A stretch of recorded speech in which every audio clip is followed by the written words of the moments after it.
6,442 కోట్లు వచ్చింది.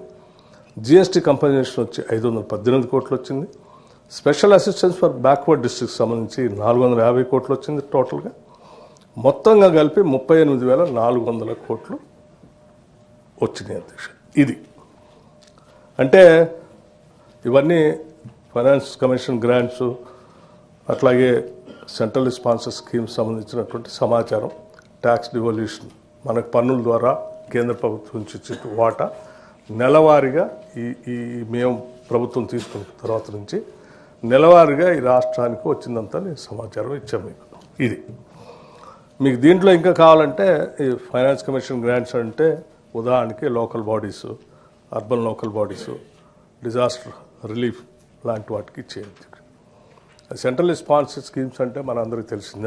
ఆ రోజుల్లో కాంగ్రెస్ ప్రభుత్వం యూపీఏ గవర్నమెంట్ ప్రవేశపెట్టినటువంటి Mahatma Gandhi national employment guarantee scheme అనేది పెద్ద ఎత్తున నిధులు వచ్చేటువంటి సెంట్రల్ స్పాన్సర్ స్కీమ్.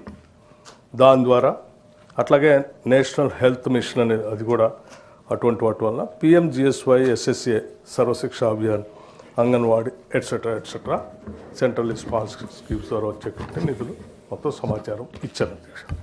ఇది కాకుండా గత 10 సంవత్సరాలు ఇవంటే కూడా ఇయర్ వైజ్ లేదు. మీరు అడిగితే మేము వచ్చిన తర్వాత తీసుకొచ్చింది, మేము వచ్చిన తర్వాత గవర్నమెంట్ ఆఫ్ ఇండియా సార్ వారికి పంపండి మీరు. సార్ నేను ఎందుకు చెప్తున్నా అంటే మేము వచ్చిన తర్వాత ఎంతో కొంత కష్టపడి గవర్నమెంట్ ఆఫ్ ఇండియా నుంచి నిధులు మేము ఎంత పెట్టాము, ఎంత తీసుకొచ్చామని చెప్పాము. మరి నేను అనుకుంటున్నాను వాళ్ళ ఏమైనా కంపారిటివ్ స్టేట్మెంట్ గత 10 సంవత్సరాలు మేము ఎక్కువ తెచ్చాము, మీరు తక్కువ తీసుకురావడానికి ఏమైనా ప్రయత్నం చేశారు అని అంటే ఆ 10 సంవత్సరాలు కూడా తీసుకుని వచ్చాను అధ్యక్ష. ఒకసారి టోటల్ అమౌంట్ చెప్పండి, చెప్తా. 10 సంవత్సరాలకు సంబంధించి కవిత గారు 10 సంవత్సరాలకు సంబంధించి ఒకటే ఇంక్లూడ్ చేస్తుంది. మొత్తం 10 సంవత్సరాలు చదవను, టోటల్ చెప్పేసి చెప్పండి. టోటల్ అధ్యక్ష టోటల్గా 2,53,113 కోట్లు వీళ్ళు ప్రపోజ్ చేశారు అధ్యక్ష.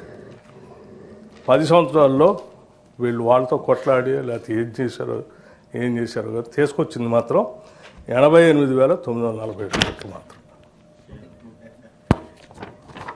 నేను ఇయర్ వైజ్ ఇన్ఫర్మేషన్ కావాలంటే కూడా ఇవ్వటాన్ని నేను సిద్ధంగా ఉన్నాను.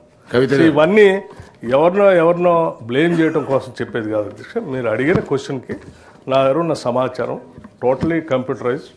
ఇది ఏ సంఖ్యలో అంకెలు మార్చేవి కూడా కాదు, ఇచ్చాను.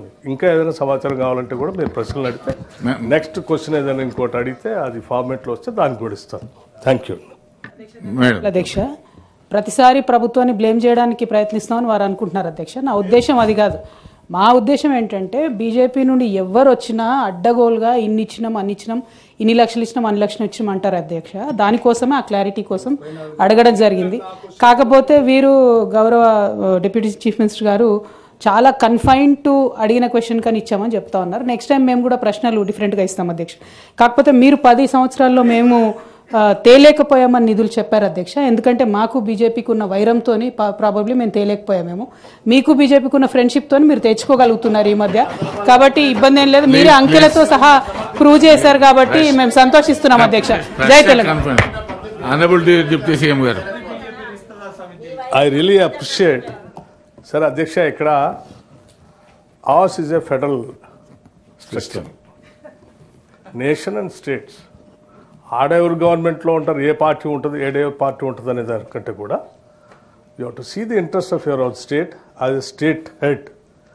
గవర్నమెంట్ ఆఫ్ ఇండియాలో ఎందుకంటే పన్నులన్నీ కూడా జిఎస్టీలో తీసుకొచ్చింది మీరే, జిఎస్టీ కూడా మీరే, ఓటింగ్ అందరికంటే ముందు పోయి చేసింది మీరే.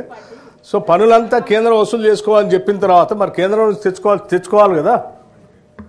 అది ఆడ ఏ గవర్నమెంట్ ఉంటుంది అనే దానికంటే కూడా నీ రైట్ ఏంటి అనేది మనం వాళ్ళ ముందు రైట్ఫుల్గా ప్రజెంట్ చేసి you have to demand for this interest of the state. That's what we are doing. మాకేం కాంగ్రెస్ పార్టీగా మేము పోవట్లేదు, లేకపోతే బీజేపీ అధ్యక్షుల దగ్గరికి అంతకంటే పోవట్లేదు. మేము పోయింది రాష్ట్ర ముఖ్యమంత్రిగా, లేకపోతే ఉప ముఖ్యమంత్రిగా, లేకపోతే నీటిపారుదల మంత్రిగా, లేకపోతే శాఖ మంత్రిగా అక్కడ ఉన్నటువంటి కేంద్ర మంత్రులు కలిసి మాకు రైట్ఫుల్గా రావాల్సిన వాటా ఇది. చట్టం ప్రకారం మా రాష్ట్రం నుంచి కూడా ఇంత పన్నులు మీరు వసూలు చేస్తూ ఉన్నారు. ఈ పన్నుల్లో మాకు రావాల్సిన వాటా ఇది. ఇది రావాల్సిందే అని డిమాండ్ చేసి మేము తీసుకొని వస్తా ఉన్నాం in the interest of the state.